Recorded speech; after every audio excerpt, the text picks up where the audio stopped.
Merry Christmas, Brandon and Jimmy, and congratulations on the 1-year anniversary of your podcast, Almost Got 'Em. This is Batman, calling from the library of Wayne Manor. Oliver, Jossie, and Alice wanted me to send you this message, so this is for you. I am vengeance, I am the night, I am Batman! You are listening to Almost Got 'Em, a Batman the Animated Series podcast.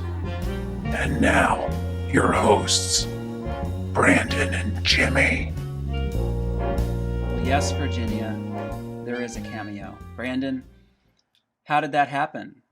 How is this happening? Were you at it again? I was at it again. I thought it would be cool for Kevin Conroy to wish all of our readers a happy holiday, a Merry Christmas, joyous Kwanzaa, Happy Hanukkah, whatever you subscribe to. We're hoping you're having a good time right now during the holiday season, because we're about to get in the holiday spirit today with our latest episode of Almost Got 'Em, a podcast about Batman the Animated Series. Yeah, I can't think of a better way to start than with that wonderful little greeting from Kevin. That was pretty wonderful. And we're here with not just any normal episode, but it is a Christmas themed episode. I guess the Christmas. Well, there's a Christmas themed episode later. There's one with various stories. New Batman Adventures. Yes, I know. Yes, but this is the one people always go back to and talk about, and it's played quite often. So, and of course, we are referring to Christmas with the Joker. It's episode 38 on HBO Max. Do you know what number it is on the DVDs? I'm guessing you watched the DVDs. On the DVD, it is episode 2. Oh, yeah. It was the second episode that was produced, actually. Yes. But they saved it, I think, I think it came out it came out in November. But, yeah, they were saving it for a later time because of that. This episode was so early on that you notice Alfred's voice is the other guy's. It's very jarring, actually. Yeah. He's not in it too much. But there's also another one of those episodes that Tim Curry was originally supposed to do the voice of Joker. This completes the triad of episodes that he had under his belt before he decided to either quit or get fired from the show. As we've talked about in plenty of past podcasts, it's been kind of disputed either way. He says that he had a kind of a voice throat condition after doing all those Joker laughs, and the studio says we just didn't really care for Tim Curry's Joker. So there was that one episode that had the laugh still in there somewhere. Yes. Yeah. The carnival episode of Be a Clown. Yeah, I believe Be a Clown. You hear Tim Curry's laugh during, I think it was one of Joker's like battle androids or something, starts laughing. That's his laugh. It's very, very different than what we're used to with Mark Hamill's trademark cackle. And we're jumping out of order with this episode. We are jumping out of order. We wanted to get in the Christmas spirit. This will be our last podcast of 2021. So why not celebrate the season with Batman and Joker and even Robin, who is in this episode. This is our first time with a Robin episode. Yeah. Because we're jumping ahead, so we can have a Christmas episode. Although this was the first episode that they produced with Robin in it, because it was the second episode they produced ever. Oh, that is true. We're not going to go into our deep dive with Robin. We have a special episode next time that we're going to focus heavily on him, because the next episode, which is, I believe, episode 19, that is his actual debut on Batman the Animated Series. They kind of just act like he's just there. There's no explanation about who he is or how he got there. They do a 2-part episode, I think around like episode 50 or something, called Robin's Reckoning. And that kind of goes into his whole origin story, but they don't jump into that for a while. Interesting. That's interesting how they did it that way. Yeah, I guess they just assumed everybody know who Robin was. It's, it's Batman and Robin. Mm-hmm. People kind of always associate that. I think because of the 1966 show was, Batman and Robin. And of course you didn't have the Batman and Robin movies out just yet. So yeah, that is a little jarring.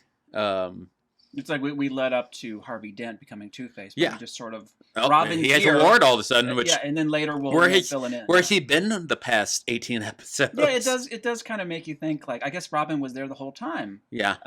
I guess. And I don't know. It's just a weird way of doing it, but we'll talk about this episode specifically. So. Yeah. But yeah, this is the first one produced with him. It's also the first episode produced with the Joker. So we are going to jump into the episode entitled Christmas with the Joker soon. But first, we have some headlines straight from the desk of one Summer Gleason. Oh, here we go again.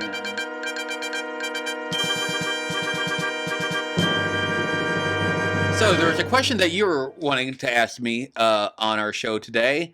The most recent issue of Batman 89 came out this week, and it features a look at what the Robin's costume is in Batman 89. On the cover, right? Yes. He wears it a little bit inside the issue as well.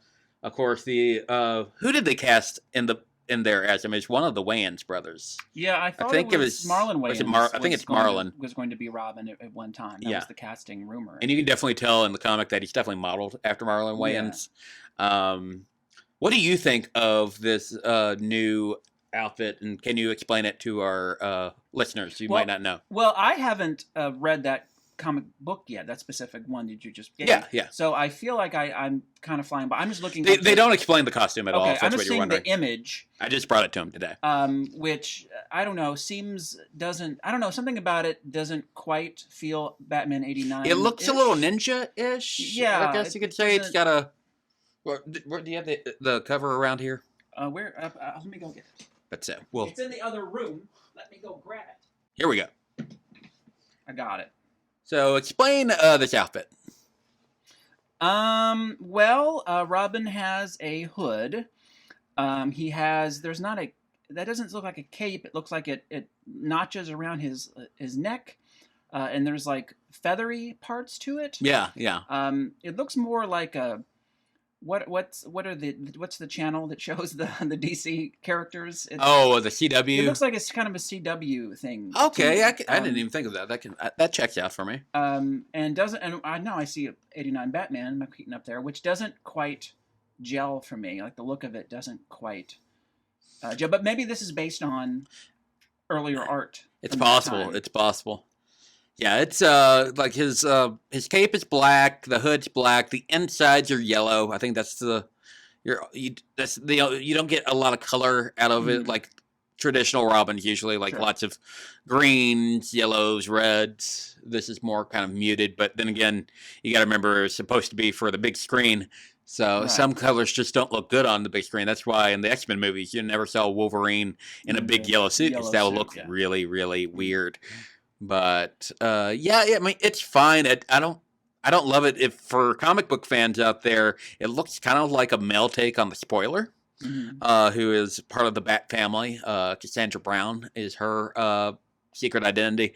It kind of reminds me of that a little bit. Like he has a mask on, so you only see his eyes. Really, which is the opposite of what Robin we normally would think of Robin. He doesn't have the little mask. He has like over his actual face, like his nose and his mouth. This feels like something that I could see on a big screen, though. It looks kind of easy to make as well. This is true. And this could just be his first yeir costume. Yeah. It could into something else at some point. If they do a sequel to this, it's a 6-issue run. If they do a sequel to it, I imagine they probably would update its look a little bit more. But yeah, I kind of wonder if that is the original kind of outline of what they wanted him to look like or not. It could be. Yeah, you never know. Cause I know the writer, it was from the original writing team. Was that Sam Hamm? Sam Hamm. Yeah. 2 M's. Yes, 2 hams on the ham. So yes, and I do remember that there was art that I've seen from 89 of what Robin may have looked like. So maybe it could be based on that. Now, speaking of Robin became Dick Grayson himself became really popular in the 80s during his run in the New Teen Titans. For those who don't know, New Teen Titans was a book that was as popular as the X-Men. It was kind of in the 80s when the X-Men took over the comic book market over there in Marvel. DC was all their stuff was getting crushed, really. And the one book that could kind of keep up with it was New Teen Titans, which was led by Dick Grayson. But New Teen Titans was very well known for their creative team. Marv Wolfman was the regular writer for the series, and he wrote the series for like a long time. But the artist that put the series on the map was none other than George Perez, which is somebody that I need to go ahead and mention today. This past week, we found out that he is entering the final stages of his pancreatic cancer battle, which is very unfortunate. Jimmy, are you aware of George Perez? I certainly know the name. So that's what I thought you might say. You've actually been around him before. Back in 2009, I went to my first comic book convention called WizardCon in Chicago, Illinois, and I went with Jimmy here. And basically the convention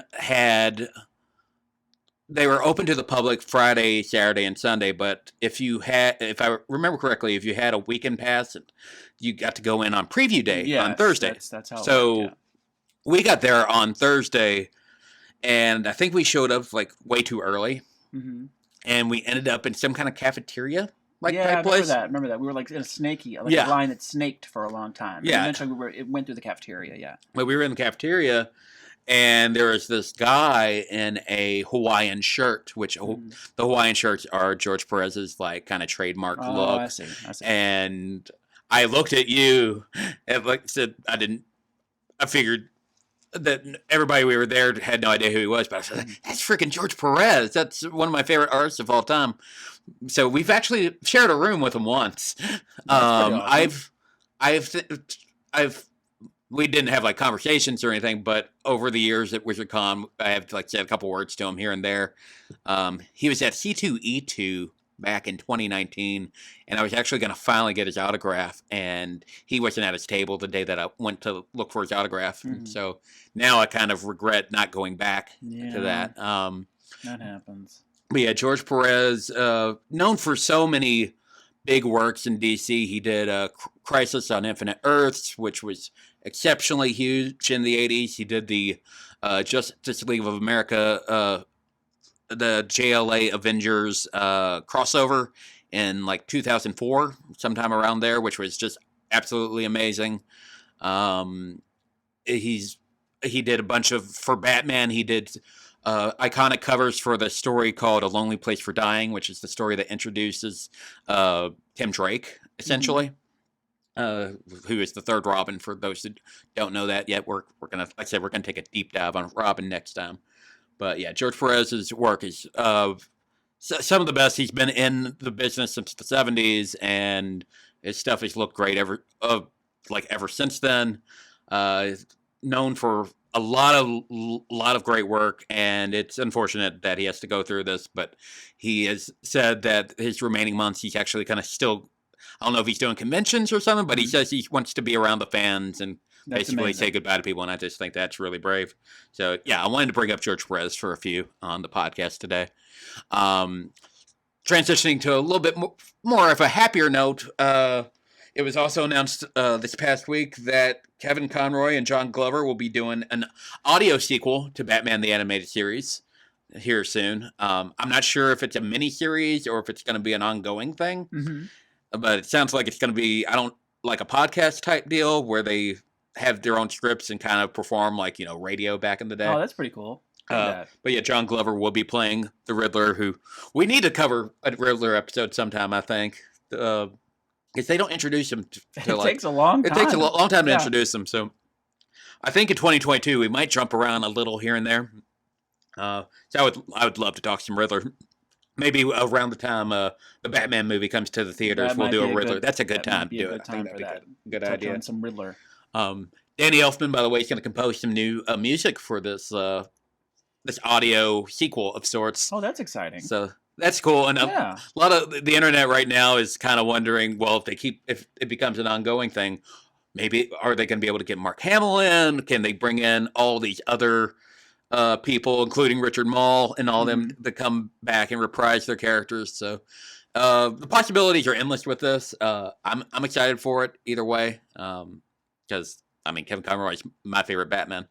I still think they should hire him for the Cape Crusader that's coming out soon. Yeah, I'm right along with you as far as his voice is concerned. He's the best. Yeah, and that kind of concludes our news for the day. Are you ready to get into a Christmas episode, Jimmy? Yeah, I'm ready to get into it. You need to get on your Christmas clothes right now. I've got my Batman Santa hat on, and we are about to explore the season with Christmas with the Joker, which aired for the first time November 13th of 1992. It's directed by Kent Butterworth and written by Eddie Gordetsky, Sean Catherine Derrick, and, of course, Paul Denny. This is Mark Hamill's favorite episode of the series, actually. Really? That's interesting. Yeah. I guess he didn't really say why he liked it, but I think it's probably, for one, and I'll talk about this later, like Joker's very zany in this episode. Like, he's very over the top, which I think is a good thing. But I have a feeling it's just because it was so all over the place. And, of course, making a holiday special of it is kind of fun, too, in my opinion.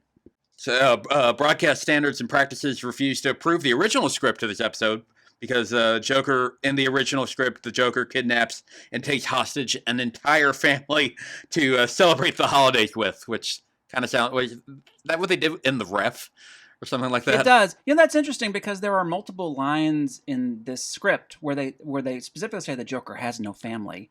Batman says I bet that was still Batman from the says original. It, and Joker says it. Says they don't have a family, and it's funny that those lines must have been left over from that other. Because there's no payoff for that, is there? And that stuck out to me watching this. I was like, why is that there? Why do they hit the point and they hit it again? Yeah, but it never comes back to at the end, and we'll talk about that. Actually, brings a lot to me because I have issues with the ending of this episode. And that may be why, because we're missing some there's definitely some missing We're pieces. Missing a hole in the narrative here, I think. And this episode went through a lot of changes. Yeah, I can see that. The hostages were also originally supposed to have bombs strapped to them, like in a stocking. Yeah. Which the censors were like, that's just too much for a kid's show. Something else that happened during the production, which is a little crazy, is the director Kent Butterworth, who we haven't seen do an episode yet, and we're never going to see him do another one. I don't know that name. We're not going to see him do another one because apparently he quit halfway through this episode. Oh, really? He was offered a contract to work for Universal, and this being one of the early episodes before they were on TV and stuff. I think the contracts weren't. They didn't have full clad contracts, so he was just like, oh well, I got guarantees over here. I'm going to go to Universal and get paid.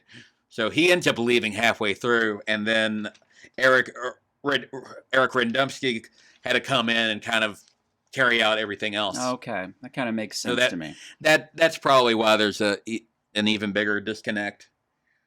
But yeah, it's a fun episode. I hear we have some rhymes in store for today. Rhymes, you say? Today? No way. Oh, no.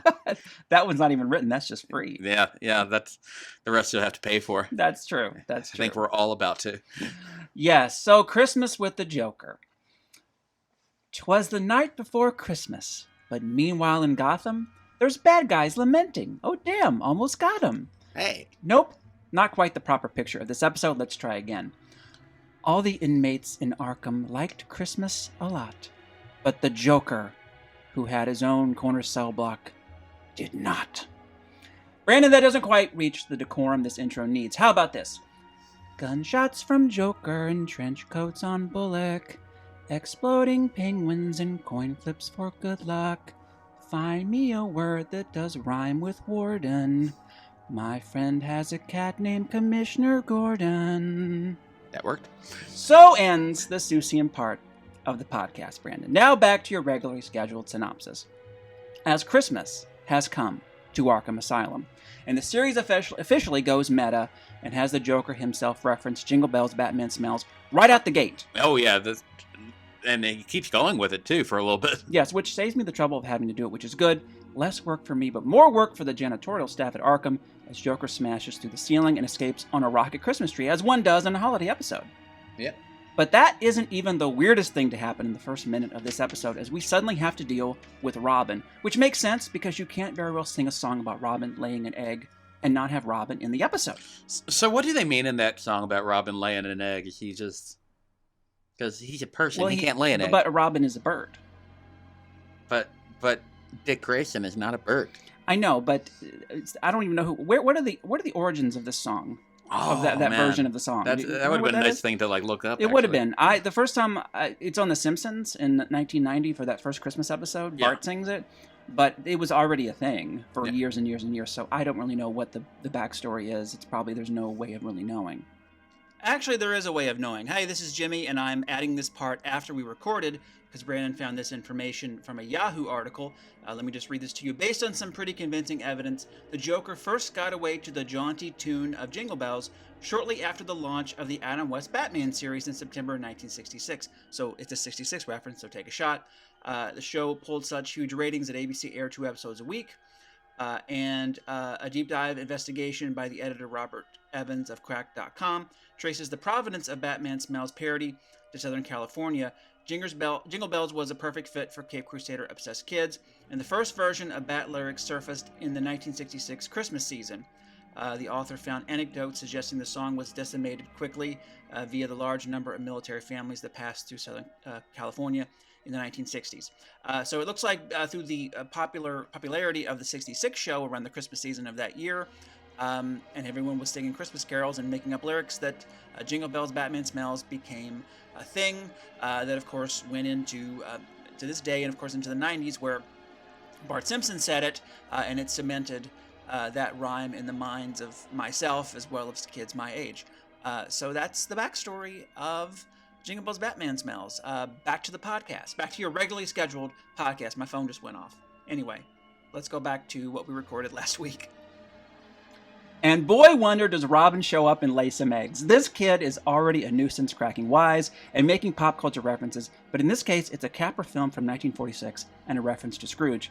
If this were made now, it would be references to Elf, Jingle All the Way, and maybe that Dirty Santa episode of The Office. Kids, I weep for your pop culture future. It's enough to scare the dickens out of anyone. Oh, dickens. But I do love in that episode where Jim gets Pam the teapot, and he puts his high school yearbook picture in the teapot, and the fire sauce packet, and puts it on. Just the best, Brandon. But he takes the letter out. I know, Brandon. He takes the letter out, and we never find out what's on that letter. Brandon, we have to move on. We have to move on. They go back to that in season 9, by the way. I know you don't watch season 9. No, I'm aware that they go back to that. And it's beautiful. I love teapot, but I actually have that teapot. Do you? Well, I have a replica. My fiance got that for me last year for Christmas, actually. I bought someone a teapot like that one too, and they didn't appreciate it. Oh. Actually, I'm just being snippy. Robin is just fine as he tries to inject some merry into Batman's holiday by suggesting they skip their nightly routine and just watch A Wonderful Life instead, which they eventually sit down to do in Bruce's screening room, only to tune in just in time to watch the Joker upstage Perry Como with his own Christmas special, Christmas with the Joker. Oh, don't you hate when they say the title of the episode in the episode, Brandon? You can just call it out there it is. So the Joker is on every channel now. Wow, It's a Wonderful Life and now The Clown Prince of Crime. They're just letting everything slip into the public domain, aren't they? Just like It's a Wonderful Life. It's actually no longer in the public domain. Who owns that, by the way? I couldn't find it on streaming the other day. Well, because isn't it like NBC owns the exclusive rights to show it twice a year? Or maybe... But it's not on Peacock, though, either. I think that because they want to make it a thing. A event? Yeah, it's an event because Christmas Eve that they always play It's a Wonderful Life. So but TBS shows a Christmas Story 24 hours and it's on Max. Well, because I watched it the other day. Because years ago, It's a Wonderful Life was on all the time. That was the joke. And kind of this episode makes a joke of it too. And in Home Alone, it's on wherever they are. It's always on because that was the joke at that time. Did you find it weird that Bruce had never seen him before? And he was so hesitant about it. I know. It was a little we get it. You're being broody, but this is a little weird. It doesn't sound like a good time to me. I'm like, come on, Bruce. I have questions about that, and we'll get to. All right. We'll get to some of the writing as far as Bruce and Batman is concerned.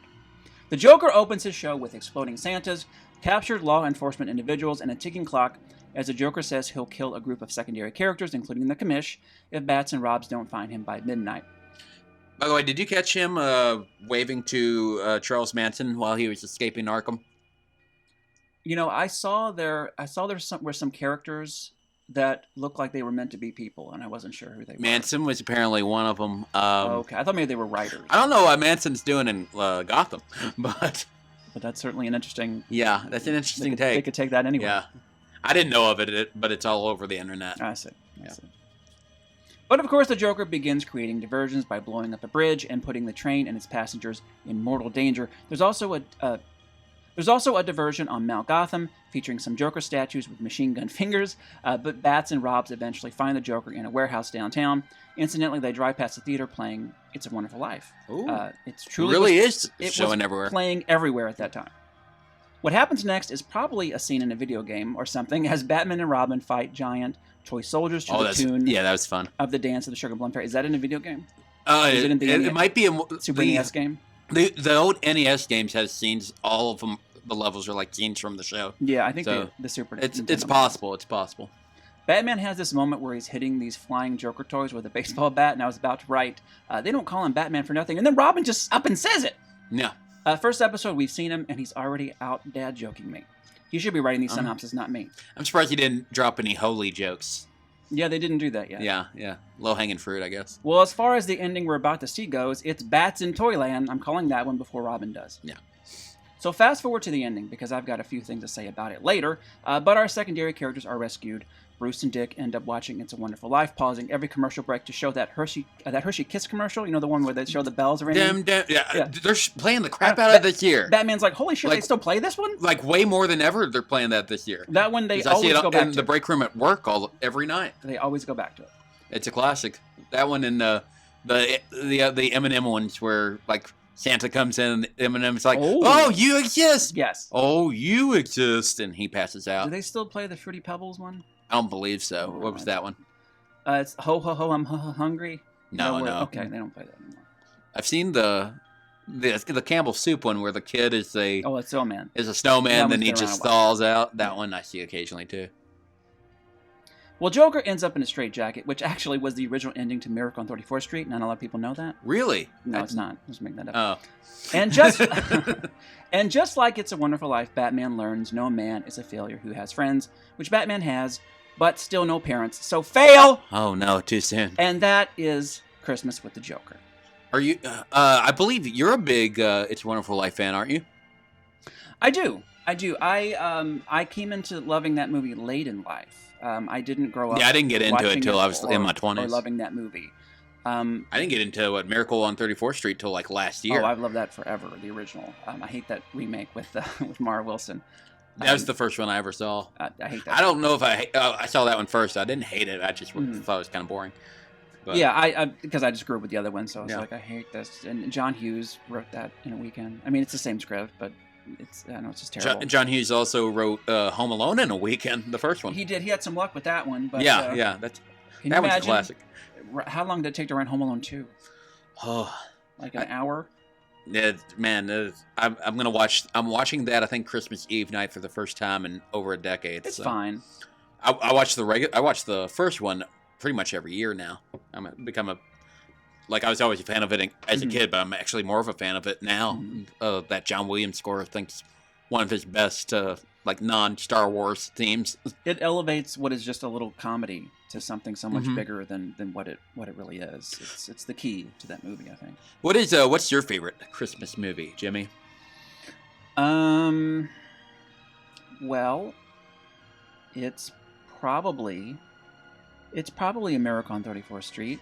Because I think it just embodies the spirit of Christmas, and a little girl and a lady who don't believe in anything, and this guy kind of turns it around and everything.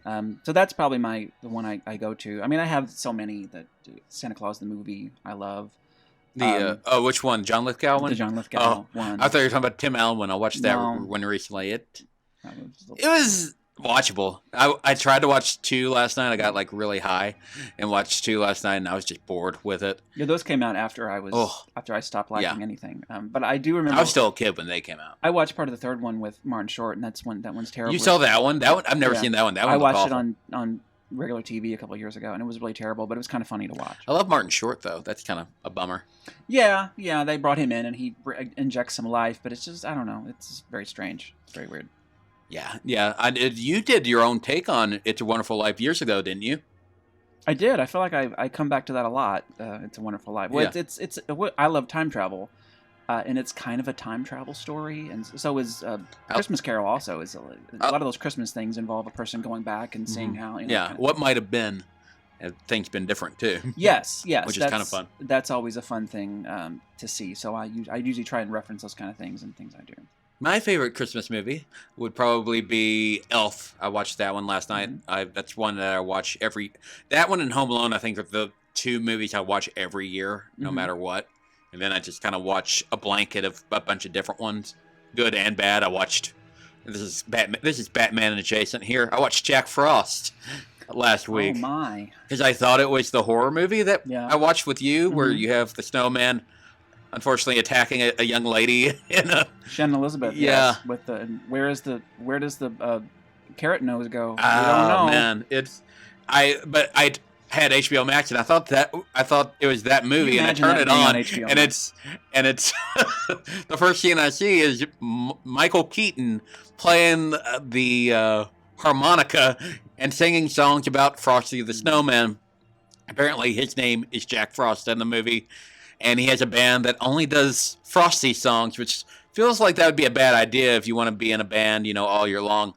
But why do they tip the hat like that? Why do they have It's to go really that bad. far into it? Yeah, I think they just wanted the IP or something, because they don't really go into, oh, he's a snowman that's also named Jack Frost. Yeah. You also have him, when he comes back from the dead, I feel like nobody really freaks out about it, which is a little weird. And he ends up going to, I think, like, his kid's school or something, and everybody's just like, oh, it's just a snowman that's walking and talking. It's totally normal. Of course, Man, it happens every day. But I decided to just, go ahead and watch the rest of it. It was definitely a chore. But yeah, Elf would be my favorite one. I love the score to it. I'm not one of those Will Ferrell like lovers. I think he's okay. Yeah. I know a lot of people are turned off by Elf just because of him alone. But he's great in he's that. perfect in it. That's a And wonderful Zooey Deschanel is fantastic in it. Mhm. And unrecognizable compared to today. I'm not used to her being blonde without bangs, but she looks amazing. I like where she's singing in the shower. Yeah, and they do "Baby It's Cold Outside," Yeah. which I think that was the first time I ever heard the song "Baby It's Cold Outside." Why is she showering at the store? Yeah, I don't know why they have And then a shower at the Buddy department walks store. in and they're okay. And she's okay with him singing up until he gets like really loud during the Yeah. chorus. What a weird little scene that was. Yeah, because and also I think they were doing it at Gimbel's, and Gimbel's has been out of business since like the 90s. Gimbel's also referenced. That's also a store in Miracle on 34th Street. Oh, really? I knew Yeah. I knew It's about Macy's. They talk about Macy's all the time. Yeah. That's my only complaint about Miracle on 34th Street is the fact that they bring up Macy's every like 5 minutes. I feel like in that movie. Well, then it felt like because it was the 40s and it just Oh, felt like that it was was like a such big part of luxurious everything. store too. But like once the remake comes around, it just becomes like ungodly. Like it's just everywhere. But do you have any favorite? What's your favorite Christmas TV special? Rudolph. I can't love find that Rudolph. streaming anywhere right now. No, they also don't do that with that. They keep it special. Yeah. So for me, it's Rudolph or it's Charlie Brown. I said Charlie Brown's Christmas Charlie Brown are neck and neck, but is one of mine. Rudolph, I always related to Rudolph and Hermie and the Misfits. Mm-hmm. Like growing up, I was like, that's me. So like I don't know. It was always my favorite. Yeah, mine would be either the Charlie Brown Christmas or the Muppets Christmas, which you can find on YouTube. It's not on Christmas. It's not the one that's on Disney Plus. That one's from like 2007 or something like that. And speaking of Charlie Brown Christmas, did you see the Charlie Brown Christmas tree in Christmas with the Joker? No. So apparently you can see the Charlie Brown Christmas tree when Joker is riding on the sleigh. It's apparently in the background somewhere. Oh, that's a nice little reference. So yes, big fan of Charlie Brown Christmas, even though it gets really, really preachy at times, which I always forget about. Well, that was real important to him. Schultz, right? Because he said the network was like, we're not sure about this. And he's like, well, if we don't do it, who will? Which I think that's a pretty cool answer for him. Yeah, that that's he cool. believed in it, and like Go with it, man. When you watch it now, you're just like, yeah, man, like, yeah, it's such a special part of it. You know, I may not be, but I still think it's cool that he had the balls to like do that. You know? The first play I was in, I think I was in like 3rd or 4th grade, was Charlie Brown Christmas at my elementary school, and I was so bummed that I couldn't play Charlie Brown. I was deemed I did like background work, and I was in charge of the curtain. Oh, I thought it'd be fun if you were somebody. I wanted to be Charlie Brown, but they picked this other kid because the other kid had a shaved head, and they were just like, well, he looks the part. I was hoping you'd be like Shermie or one of those other little background characters or something. No, unfortunately not. They refused to have any of the kids dressed as Pigpen because they thought it would be offensive. Oh, really? Even back in the 90s, yeah. In the 90s, that was a thing? Yeah, that was like 94, 95. I mean, he's just dirty. Yeah. You know. But I guess they think, making fun of him because he's potentially poor, maybe. All right, now you've swayed me. I guess I can see it. I was like, dirty people have a union or whatever. Has people. Like, okay, so he might be poor. I think that's why. He's like Kenny. Yeah. I don't even know South Park, but I know Kenny's poor because you don't know. You're not a South Park person. I'm not much a South Park person. I when it came out, I was like, oh, this is cool. But after a while, I was like, I've had enough of this. It's time to talk about this Christmas with the Joker. By the way, this is the only episode where Joker is not wearing his trademark purple suit. That is true. But we talked about the middle of the episode. We talked about the end of the episode. But tell me, Jimmy, how does Batman begin? Jimmy, at the beginning of every episode of Batman the Animated Series, there is a title card that shows not only what the name of the episode is, but it kind of gives you a hint of what it's going to be about because they have a drawing that's kind of like the cover of a Pulp Fiction novella. What did you think of the title card of Christmas with the Joker? Well, there's a little Joker face. What's going on? What is it? So like, I think he's dressed like Santa, isn't he? And kind of like looking back, it's a creepy rendering of Joker in a Santa suit in the dark, but you can see his smile like clear as day. It's like it kind of reminds me of like a Mad Magazine drawing. Okay, yeah, I can see that. Or it kind of looks like, and then maybe this is what they're going for. It looks like Rankin Bass animation. Oh yeah, which they did a lot of the Christmas things. So maybe that's what they're referencing. I don't know. Possible. That's what the Joker face reminds me of. What did you like? What you saw? Yeah, I like it. I think it's definitely delightfully creepy. Yeah, it's creepy and it's kind of dark.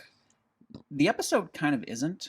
Yeah, the episode's more zany. It's very zany and So stay tuned for more. It has more of that, but it has a different feeling than the actual episode, and I kind of dig it because of that. Okay. Yeah, I really liked it. This is another. I feel like most of these Joker episodes have like really great title cards, and this is another one of those examples, in my opinion. So, Jimmy, holy speech bubble, Batman! Jimmy, what was your favorite quote from Christmas with the Joker? So the Joker references. He makes a Hallmark reference. Yeah. And he says, "When you care enough to send the very blast." That's my favorite line. Ooh, nice. My favorite one is an exchange between actually Bruce is talking to Robin, but Joker pops up at the end of this line. Bruce goes, "We have to find the Joker." And then Joker out of nowhere comes out, "I'll save you the trouble." It's like on cue and everything.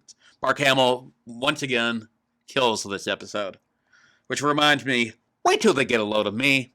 Winged freak terrorizes. Wait till they get a load of me. Jimmy, wait till they get a load of me. Who is your favorite character in Christmas with the Joker? I have a feeling I know who. Maybe you don't. Oh, it's a different one. I think I'm doing a lot of steering with these. Okay, and I don't know if maybe this one ties into because this is my least favorite. This is my favorite character. Favorite. And then of course we'll do the Condiment King, and these two are sort of connected in a way. Okay, give me both. Wait till they get a load of me and the Condiment King Award. Well, and here's the music in a weird place. So, despite stealing my dad jokes, I'm gonna say Robin. Is your favorite or yeah? Condiment King? Robin's my favorite character. Oh, okay. Yeah. Do you want to know why? Why is Robin your favorite character? Because my least favorite character in this episode is Batman. Really? Yes. Why is that? I don't like the way he's written in this episode. Remember, this was the second episode that they did, I so know. they're probably still filling out. But okay. This feels like I could picture Will Arnett doing Batman in this episode, because all the dialogue is very like it's either. Oh yeah, it's kind of very like Joker said. I'll get you, Joker, or it's like I'm sad. Yeah, I'm sad. His stuff with It's Wonderful Life, which like bothered me. It's He's a little. Just like, oh, that sounds like a horrible time. It feels like it was. My parents are dead. Yeah, it feels like it's written now. Yeah, and it doesn't. It feels meta in a way that this show hasn't been up until now. It feels more like a caricature. Yeah, it feels like what we the know actual character in 2021. What we talk about is bad. Like it feels like a Lego sort of take. Yeah, on it. I can get behind that. And I think I like Robin because Robin is not like that. He's just like, come on, Batman, let's watch Wonderful Life. And it's more like I think it's just that dichotomy. Like Robin is kind of saving it for me because Batman is so Batman. He's just too Batman in this episode for me. I guess that's what it is. Which a lot of people say that's the true purpose of him having a Robin.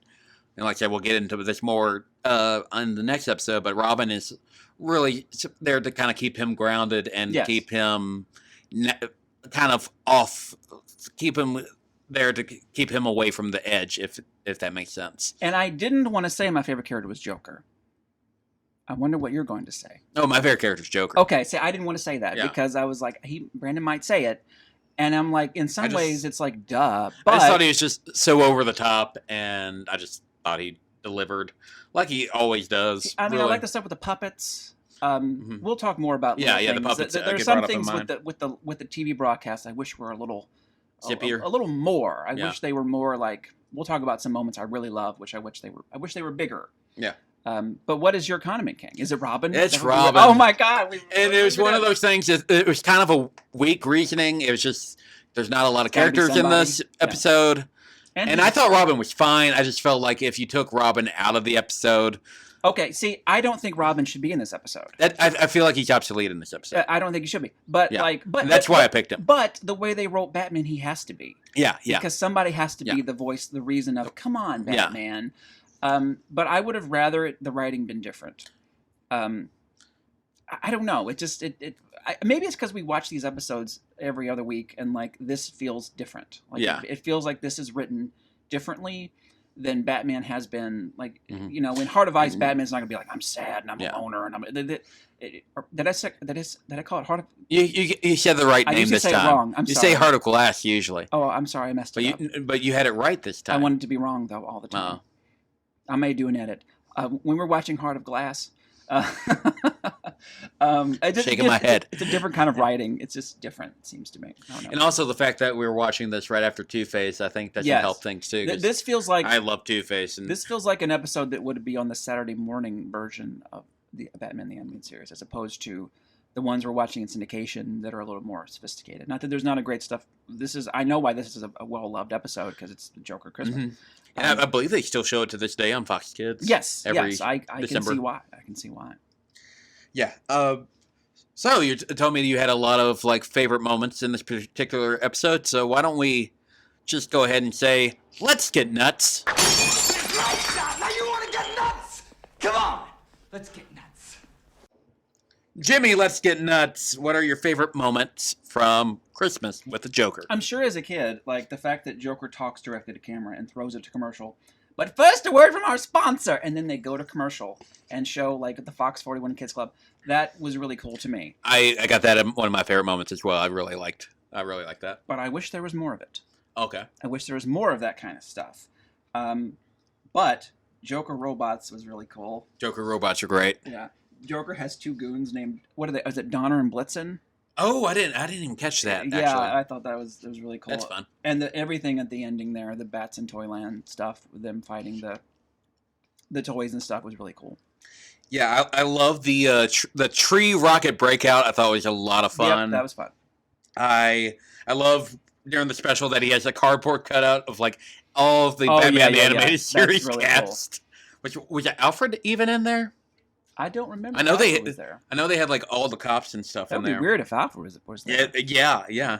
But I love the whole Christmas special gimmick that Joker was doing. The commercial break part I thought was just fun and meta and just like added to the episode. Joker in the bunkers in the while he's doing the hand puppets. There's a lot of fun. Batman getting pie-faced. There's just a lot of silly shit going on, and I just really, really dug that. But Jimmy, there's some moments we don't dig as much, and we call them our Martha moments. Why did you say that name? Martha, why did you say that name? Stop! Please, stop! Why did you say that name? It's his mother's name.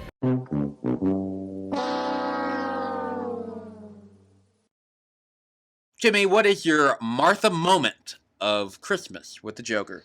I think now that I know that there was, because those lines about family, kind of like something needed to happen at the end, because I don't like the ending. I think the ending feels stagey. When Joker throws Batman that present, I thought that was going to be a thing.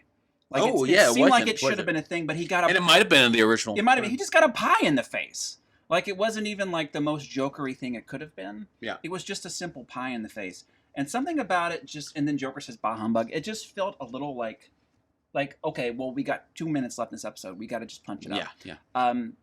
It just felt stagey and quick and like, okay, well, now it's over. I don't know. I just don't like the way the simpleness of the ending plays out. I wish there was more. Yeah. And I think it all hinges when he throws Batman the present. And I'm like, what is this going to be? Like a picture of his dead parent? But what's it going to be? Like, it's just nothing. And it's just a pie. Like, do you think this episode would work better as a 2-part episode? So they could have gone more into the specials, perhaps. Maybe, but like since it's parroting a half-hour Joker Christmas, I think it should just be the regular 30-minute episode. But I don't know. I just something about, and I like the episode in general, and some of the stuff about Batman. I think is a little on the nose. I just think the ending is a little to me. Okay. My Martha moments are, they're not too many, but I've got a few here. Joker seems really off model to me in this one. He looked like he had a bit of a beer gut for much of the episode, I thought. Maybe it's just that sweater. It might be the sweaters. Yeah. But my biggest complaint about the episode is how they figured out where the Joker's hideout was. Because it had to do something with a doll. Yeah, I didn't. And that doll's only been made in one place. Yeah. It's got to be the Laughing Company, and then you look at the Laughing Company, and like that should have been your of first. Of course, place. that's where that should have been your first place to choose. It's got a big, creepy, like doll face or whatever on the front of the building, and it's abandoned. That's like the ultimate Joker hangout. I like that they drive the Batmobile just through a wall and just drive like a mile into the building and then stop and get out. He doesn't give a crap there. Yeah. So, Jimmy, what did you think of this holiday episode? Every episode, Jimmy gives each episode a different type of rating system. One is always we didn't really care for it that much, and 5 is that we absolutely loved it. What are we grading it based on this time? Okay, I sort of underplayed this earlier because I didn't want to say the full line, but now I'm going to say we're going 5 out of 5 head-bobbing Joker robots with machine gun fingers. I love the head-bobbing Joker robots with machine gun fingers. I referenced it earlier, but I couldn't really go into it because otherwise I would spoil how we're grading the episode.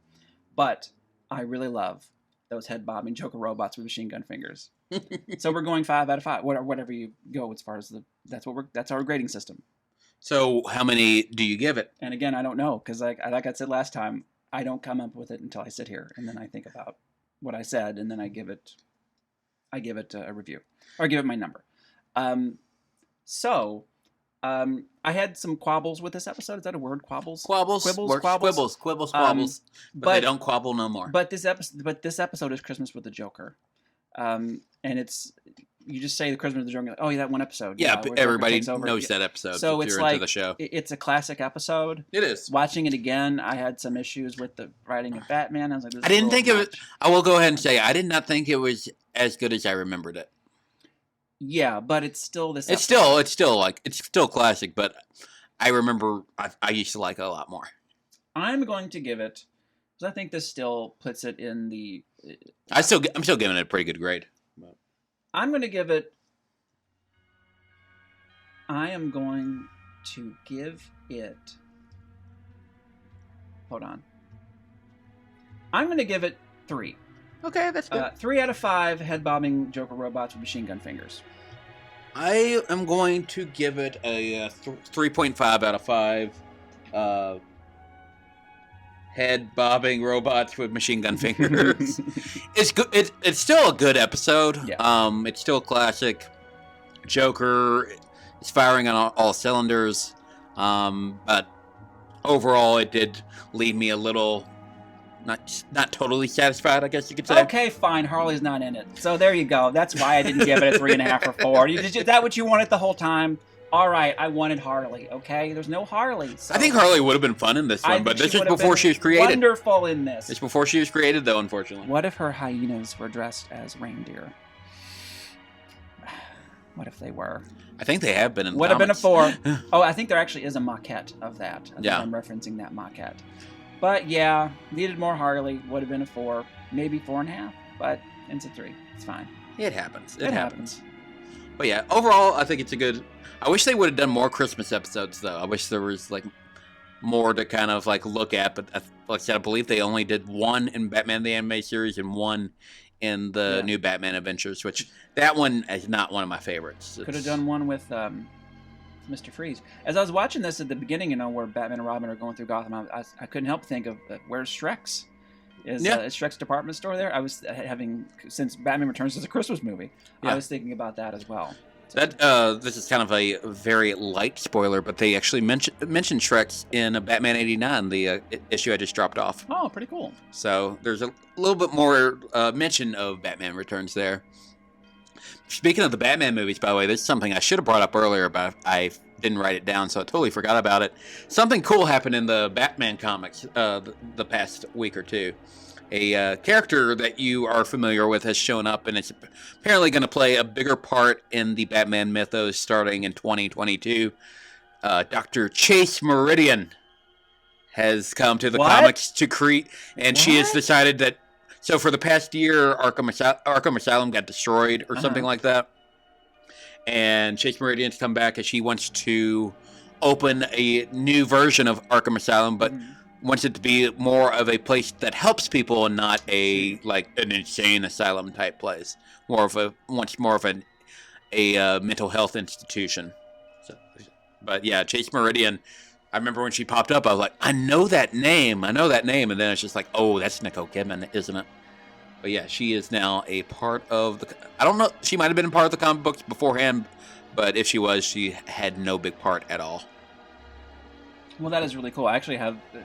Behind our little screen here, I have Chase Meridian on my desktop. So that's actually how I remember it. I saw her forehead there. Mm-hmm.